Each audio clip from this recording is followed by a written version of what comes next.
সুনীলের হাতে পায়ে ধরে বলেছিলাম, আমাকে ছেড়ে দাও। তখন সুনীল চক্রবর্তী আমাকে বলেছিল, তুমি কি চাও না তোমার স্বামী বেঁচে থাকুক? তুমি যদি চাও তোমার স্বামী বেঁচে থাকুক তাহলে তোমাকে এটা করতেই হবে। স্বামী বাধ্য হয়ে সেদিন রাতের বেলা আমাকে তার বন্ধুর হাতে সঁপে দিয়েছিল। তারপর স্বামীর বন্ধু সারা রাত ধরে আমার সাথে যা করেছিল তা শুনলে আমি গ্যারান্টি দিয়ে বলতে পারি, তোমাদের মাথাটা গরম করে দেবে। আমার নাম কবিতা। প্রত্যেকদিন রাতে আমার স্বামীর বন্ধু আমাদের ঘরের ভিতর ঢুকে আমার স্বামীর চোখের সামনে অর্ধেক অর্ধেক কথাটা বলার পরে আমার সাথে ঘনিষ্ঠ সম্পর্ক করত। আর আমি খেতে যেতাম, কিন্তু কিছু করতে পারতাম না। আমার স্বামী আমাকে অনেক ভালোবাসত। আমরা দুইজন নিজের সংসারে খুব সুখে ছিলাম। একদিন হঠাৎ করে আমার স্বামীর প্রিয় বন্ধু আমাদের ঘরের ভিতর ঢুকে পড়ল। তারপর আমার স্বামীকে বলল, তোর বউয়ের উপর তো আমার অধিকার আছে, তাই আজ রাতে তোর বউয়ের সঙ্গে আমি থাকব। আমার স্বামী তার বন্ধুর মুখ থেকে এই কথা শোনার পরে যখন আপত্তি জানান তখন আমার স্বামীর বন্ধু বলল, মনে আছে তো, অর্ধেক অর্ধেক তো সব কিছু আমার। তারপর আমার স্বামী তার বন্ধুর মুখ থেকে অর্ধেক অর্ধেক কথা শোনার পরে আমাকে তার বন্ধুর হাতে সঁপে দিল এবং রুম থেকে মাথা নিচু করে বাইরে চলে গেল। আমার স্বামী যখন চোখের জল ফেলতে ফেলতে অসহায় হয়ে রুম থেকে বাইরে বের হল, তখন আমি তার বন্ধুর হাতে পায়ে ধরে বললাম, দয়া করে আমার মান সম্মান নষ্ট করবেন না। তুমি এটা পাপ করেছ। আমি তোমার বন্ধুর স্ত্রী। আমি তোমার বন্ধুকে মন প্রাণ দিয়ে ভালোবাসি। আমাকে ছেড়ে দাও। কিন্তু ওই শয়তান আমার একটা শোনেননি। আমি তো এটা বুঝতে পারছিলাম না যে ওই অর্ধেক অর্ধেক কথার মধ্যে এমন কি লুকিয়েছিল, যেটার জন্য আমার স্বামী অনেক অসহায় হয়ে আমাকে তার বন্ধুর হাতে সঁপে দিতে বাধ্য হয়েছিল। এই পৃথিবীতে কোনো স্বামী এটা চাইবে না যে তার স্ত্রীর সঙ্গে অন্য পুরুষ কোনো বাজে আচরণ করুন। আর এদিকে আমার স্বামীর চোখের সামনেই তার বন্ধু আমার সঙ্গে সব কিছু করত। কিন্তু জানি না কেন আমার স্বামী তোলাচার ও অসহায় ছিল তার বন্ধুর অর্ধেক অর্ধেক কথা শুনে, জানি না এমনকি বাধ্যতা ছিল অর্ধেক অর্ধেক কথার মধ্যে। আসলে বিয়ের পরে আমি শ্বশুরবাড়িতে 3 বছর ছিলাম। 2 বছর পরে আমার স্বামী যখন খুলনায় চাকরি পেল তখন আমি স্বামীর সঙ্গে খুলনায় চলে এসেছিলাম। চাকরি পাওয়ার 5 থেকে 6 বছর পরে আমার স্বামী নিজের জমানো টাকা থেকে একটা ছোট বাড়ি কিনেছিল। তার আগে স্বামীর সঙ্গে আমি একটা ভাড়া বাড়িতে থাকতাম। স্বামী যখন খুলনায় চাকরি পেয়েছিল তখন আমি স্বামীর সঙ্গে শহরে চলে এসেছিলাম। আমার স্বামীর নাম রাজেশ। স্বামী আমাকে ভালোবেসে বিয়ে করেছিল। আসলে সে আমাকে বেশ কয়েকবার দেখেছিল। আমার বাড়ি থেকে রাজেশের বাড়ির দূরত্ব মাত্র 30 মিনিটে। বিয়ের পরে রাজেশ বলেছিল, আমাদের বিয়ের 1 বছর আগে থেকে সে নাকি আমার উপরে লক্ষ্য রেখেছিল। তারপর সে নিজে আমার বাবার বাড়িতে এসে বাবার কাছে তার সঙ্গে আমার বিয়ের প্রস্তাব রেখেছিল। বাবা রাজেশের সঙ্গে আমার বিয়ে পাকা করেছিল। কারণ গ্রামে রাজেশের খুব ভালো নাম ছিল। কারণ সে পড়াশোনায় খুব ভালো ছিল এবং গ্রামের সবাই জানত রাজেশ একদিন না একদিন অবশ্যই একটা ভালো জায়গায় চাকরি পাবে। রাজেশ যেহেতু শিক্ষিত ছিল এবং সে চাকরি পাবে এটা ভেবে আমার বাবা রাজেশের সঙ্গে আমার বিয়ে দিয়েছিল। এবং গ্রামে রাজেশের বাবার অনেক জমি জায়গাও ছিল। বাবা ভেবেছিল রাজেশের ঘরে আমি অনেক সুখে থাকব। কিন্তু আমার কপালে যে এত কষ্ট লেখা ছিল সেটা আমি ও আমার পরিবারের লোক কেউ স্বপ্নেও ভাবতে পারেননি। বাবা মা যখন তার ছেলে মেয়ে কোনো একটা সম্বন্ধ খুঁজে বের করে বিয়ে পাকা করে, তখন তারা এটা ভেবে বিয়ে দেয় যে আমার ছেলে বা মেয়ে খুব সুখে থাকবে। কিন্তু কার কপালে কি লেখা আছে এটা তো কেউ বলতে পারবে না। বিয়ের পরে আমি কিন্তু খুব সুখে ছিলাম। আমার স্বামী আমাকে ভীষণ ভালোবাসত। কারণ এমনিতেই সে আমাকে আগে থেকে পছন্দ করত। কিন্তু আমি তাকে চিনতাম না। বিয়ের পরে স্বামী আমাকে বলেছিল সে নাকি আমাদের বিয়ের আগে থেকেই আমাকে ভালোবাসত, কিন্তু সামনে থেকে কোনোদিন কিছু বলার সাহস পায়নি। তাই সে সরাসরি আমার বিয়ের ব্যাপারে বাবার সঙ্গে কথা বলেছিল। বাসর রাতে আমাকে উপহার হিসেবে সোনার চেন দিয়েছিল এবং বলেছিল একটু একটু করে টাকা জমিয়ে নাকি সে সোনার চেনটা আমার জন্য তৈরি করেছে। কারণ আমাদের বিয়ের আগে রাজেশ বেকার ছিল। সে তখন তার দাদার দোকানে থেকে তার দাদার কাজে সাহায্য করত এবং তার দাদা হাতখরচ হিসেবে প্রত্যেক মাসে রাজেশকে কিছু টাকা দিয়ে দিত। সে ওই টাকা থেকে কিছু টাকা জমিয়ে আমার জন্য এই সোনার চেন বানিয়েছিল। তারপর বিয়ের পরে রাজেশ যখন চাকরি পেল তখন রাজেশের সঙ্গে আমিও শহরে চলে এসেছিলাম। কারণ বোর্ডের এটা অনেক দিনের স্বপ্ন ছিল যে নিজের টাকা দিয়ে বাড়ি কিনবে। আমাদের নিজস্ব বাড়ি আসার পরে মনে হয়েছিল জীবনের সব সুখ এবং আনন্দ আমি পেয়ে গেছি। মাঝে মধ্যে আমার বাবা মা আমাদের সঙ্গে দেখা করতে আসত। আমার বাবা তো এটা ভেবে খুশি ছিল যে আমার বিয়ে রাজেশের সঙ্গে দিয়ে একদম ঠিক করেছে, যার জন্য আজ আমি এত সুখে আছি। কিন্তু আমার জীবনে খারাপ অধ্যায় তো সেই দিনই শুরু হয়ে গেছিল, যেদিন আমার স্বামীর বন্ধু হঠাৎ করে আমাদের বাড়িতে ঢুকে পড়েছিল।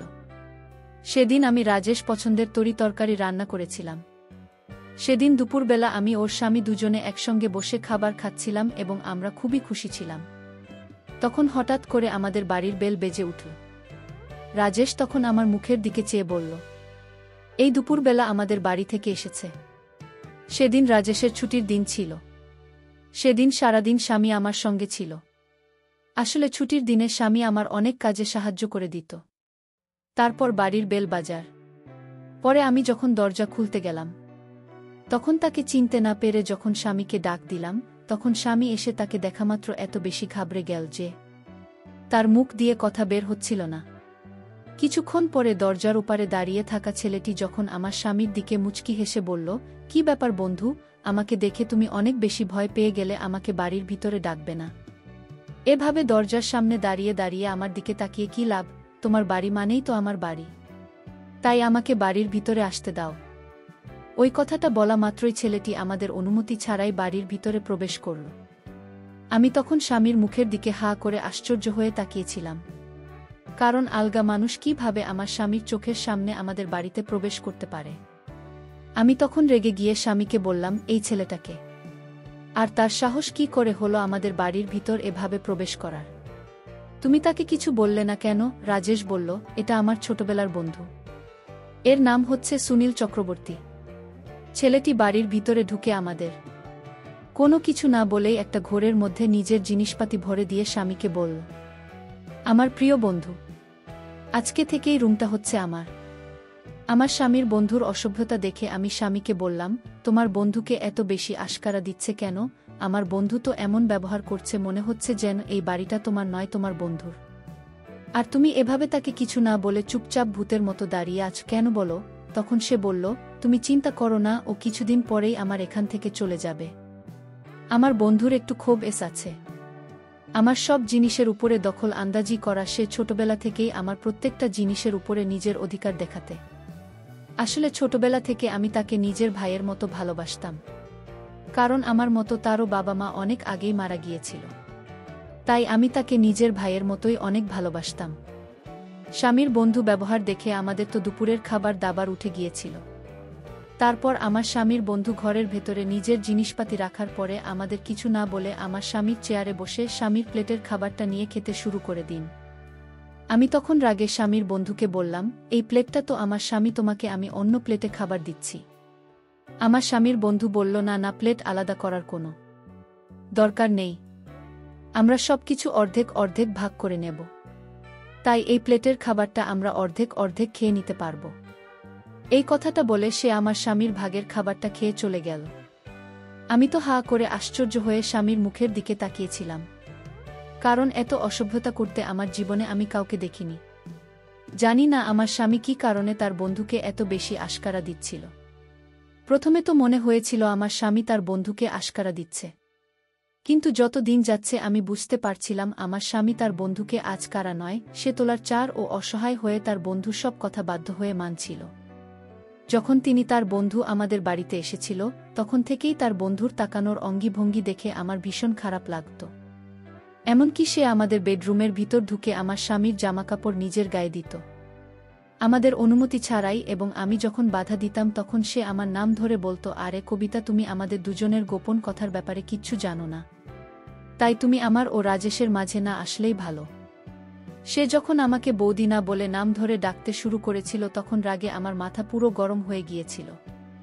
ওই সময় আমার বউ আমার পাশে দাঁড়িয়েছিল এবং সে যখন তার বন্ধুকে আমার নাম ধরে ডাকতে দেখল, তখন বর সুনীল চক্রবর্তীকে বলল, তোর সাহস কি করে হল তোর বৌদির নাম ধরে ডাকার? ওকে কবিতা নয়, বৌদি বলে ডাকবি, না হলে আমার থেকে খারাপ আর কেউ হবে না। আমার স্বামীর বন্ধু তখন স্বামীর কাছে তার কানের কাছে গিয়ে আস্তে করে বলল, মনে আছে তো, অর্ধেক অর্ধেক।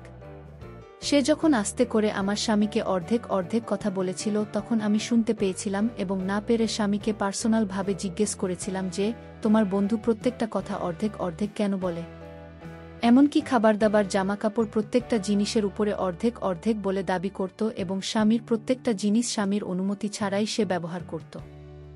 স্বামী তখন আমাকে সব সত্যি কথা বলেছিল। আসলে ছোটবেলা সুনীলের সঙ্গে আমার স্বামী খুব ভালো বন্ধুত্ব ছিল এবং তারা দুজনে ওই গ্রামের একজন গুরুজিকে খুবই মানত।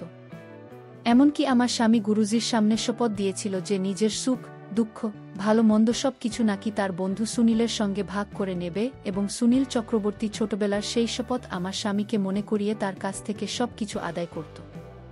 কারণ সুনীল চক্রবর্তী গরিব ঘরের ছেলে ছিল, এমনকি সে এখনও কোনো চাকরি বাকরি পায়নি। এখনও সে বেকার হয়ে এদিক সেদিক ঘুরে বেড়ায় বলে ভেবেছিল যখন বড় চাকরি পাবে তখন সে শহরে চলে আসবে এবং শহরে আসার পরে সুনীল চক্রবর্তী তার পিছন ছেড়ে দেবে। কিন্তু ছোট থেকে এখন পর্যন্ত সে আমার স্বামীকে প্রত্যেকটা কথায় গুরুজির কাছে আসা পথের কথা মনে করিয়ে দিত, তার কাছে টাকা আদায় করে।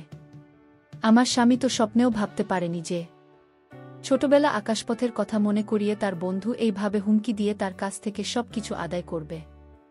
আসলে আমার স্বামী যখন তার বন্ধুর কোনো আদেশ মানতে রাজি হতো না তখন সুনীল চক্রবর্তী গুরুজি ছবি বের করে স্বামীর চোখের সামনে রেখে দিত এবং এটা বলে ভয় দেখাচ্ছে সে যদি গুরুজির সামনে দেওয়ার শপথ ভঙ্গ করে তাহলে তার সব কিছু নষ্ট হয়ে যাবে, তার কেরিয়ার নষ্ট হয়ে যাবে।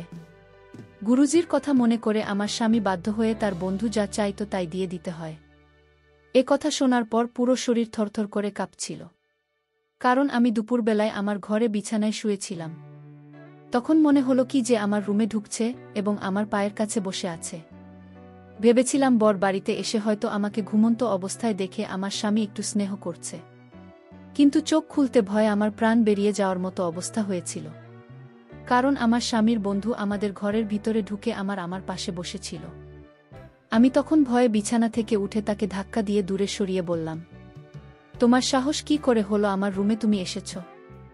যাও, বেরিয়ে যাও আমার ঘর থেকে। সে তখন হাসতে হাসতে আমার মুখের অনেক কাছে এসে ফিসফিস করে বলল, অর্ধেক অর্ধেক। ওই অর্ধেক অর্ধেক কথাটা বলেছে আমার রুম থেকে হাসতে হাসতে বেরিয়ে চলে গেল। সেদিন স্বামীর অফিস থেকে বাড়ি আসার আগে পর্যন্ত আমি আমার ঘরের ভেতরে দরজাটা লক করে দিয়ে বিছানায় বসে কাঁদছিলাম। কারণ যে দিন থেকে আমার স্বামীর বন্ধু আমাদের বাড়িতে এসেছিল সেদিন থেকে আমাদের জীবনের দুঃখ কষ্ট শুরু হয়ে গিয়েছিল।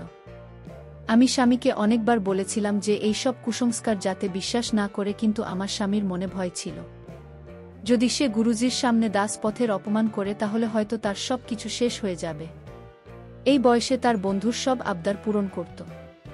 সেদিন যখন আমার বর বাড়ি ফিরে এলো তখন হঠাৎ করে সে বাড়িতে ঢোকামাত্রই এমনভাবে মুখ থুবড়ে পড়ে গেল যে তার মাথা মেঝেতে লেগে ফেটে গিয়েছিল। ওই সময় আমি রুমের মধ্যে ছিলাম। স্বামীর অনেক জোরে চিৎকারের আওয়াজ শুনতে পেয়ে আমি তাড়াতাড়ি রুম থেকে বেরিয়ে গিয়েছিলাম। ওই সময় সুনীল চক্রবর্তী নিজের রুম থেকে বেরিয়ে এসে আমার স্বামীকে দেখে বল, এ কি সর্বনাশ হয়ে গেছে, রাজেশকে তো তাড়াতাড়ি ডাক্তারের কাছে নিয়ে যেতে হবে, কারণ তার মাথা ফেটে গিয়ে অনেক আঘাত লেগেছিল। তাই বাধ্য হয়ে আমার স্বামীকে সুনীলের সঙ্গে করে ডাক্তারের কাছে নিয়ে যেতে হয়েছিল। ডাক্তার দেখানোর পরে আমি যখন স্বামীকে নিয়ে বাড়ি ফিরে এলাম তখন স্বামী বাড়ি ফিরে এসে অনেক মন খারাপ করে বলল, জানি না এই কিছুদিন থেকে আমার সঙ্গে কেন এরকম হচ্ছে। তখন তার বন্ধু সুনীল চক্রবর্তী আমার স্বামীর কাছে এসে বলল, রাজেশ, আমি জানি তোর সঙ্গে কেন এরকম হচ্ছে, কারণ তুমি গুরুদেবের দেওয়া দেশের অপমান করেছিস। এই কথা শুনে আমার স্বামী তো ভয় পেয়ে অনেক বেশি ঘাবড়ে গিয়েছিল। আমি তখন রেগে সুনীল চক্রবর্তীকে আমাদের রুম থেকে বাইরে চলে যেতে বলেছিলাম, কারণ আমি বুঝতে পেরেছিলাম সে সবসময় গুরুদেবের কথা বলে আমার স্বামীকে ভয় দেখায় এবং নিজের আবদারগুলো পূরণ করত। স্বামীর সঙ্গে ঘটনাটা হওয়ার কিছুদিন পরে একদিন সন্ধ্যাবেলায় স্বামী যখন চা খেতে চাই তখন আমি তাকে চা করে দিলাম এবং চায়ের কাপটা টেবিলে রাখার পরে আমি যখন স্বামীকে ঘরের ভিতর থেকে ডেকে নিয়ে এলাম এবং সে যখন চাটা খেল তখন অর্ধেক চা খাওয়া মাত্র সে নিজের গলা ও পেটে ধরে সোফায় বসে গড়াগড়ি দিচ্ছিল বলে রকম শাসানি দেখে আমি অনেক বেশি ভয় পেয়ে জিজ্ঞেস করলাম, তুমি এরকম কেন করছো? হঠাৎ করে তোমার কি হলো? স্বামীর এরকম অবস্থা দেখে আমি তো ভীষণ ভয় পেয়ে গিয়েছিলাম, কারণ এর আগে এরকম কখনো হয়নি। স্বামী যখন অনেক বেশি ছটফট করছিল তখন আমি বাধ্য হয়ে সুনীল চক্রবর্তীকে ডাক দিয়েছে। তখন নিজের রুম থেকে বেরিয়ে এসে জিজ্ঞেস করল কি হয়েছে। তখন আমি বললাম, তোমার বন্ধুর হঠাৎ করে শরীর খারাপ হয়ে গেছে, জানি না কি হয়েছে তাকে, এখনই ডাক্তারের কাছে নিয়ে যেতে হবে, তুমি আমার সাহায্য করো। সেদিন আবার তাড়াতাড়ি করে স্বামীকে ডাক্তারের কাছে নিয়ে যেতে হয়েছিল। ডাক্তার দেখানোর পরে জানতে পারলাম কিছু বিষাক্ত জিনিসের জন্য তার গলা ও পেট অনেক জ্বালা করছিল। স্বামী বারবার এরকম অবস্থা দেখে আমিও নিজের কথা বিশ্বাস করতে লেগেছিলাম। প্রথমে আমি ভাবতাম স্বামীর সঙ্গে যা হচ্ছে সেগুলো সব হয়তো ষড়যন্ত্র, কিন্তু বারবার একটা মানুষের সঙ্গে কাকতালীয় কিভাবে হতে পারে। ঠিক ওই সময় সুনীল চক্রবর্তী আমাকে বলল, এগুলো সব গুরুজিরা দেশের অপমান করার ফল, তোমরা ভুল করছো। যতদিন গুরুদের কাছে নেওয়া শপথের পালন করবে না ততদিন তোমাদের জীবনে এরকম দুর্ঘটনা ঘটবে। সুনীলের কথা শোনার পরে আমার স্বামী বলছিল, তাহলে আমাকে কি করতে হবে, কারণ আমি আর এভাবে ভয়ে ভয়ে বাঁচতে পারব না। আমার কবিতা সুখের সংসারে শান্তি ফিরিয়ে আনার জন্য যা করতে হয় আমি করব। তখন সুনীল চক্রবর্তী মুচকি হেসে বলল, একটাই উপায় আছে, সেটা হচ্ছে অর্ধেক অর্ধেক। তুই যে শপথ গুরুজির কাছে নিয়েছিল সেটা পালন করতে হবে।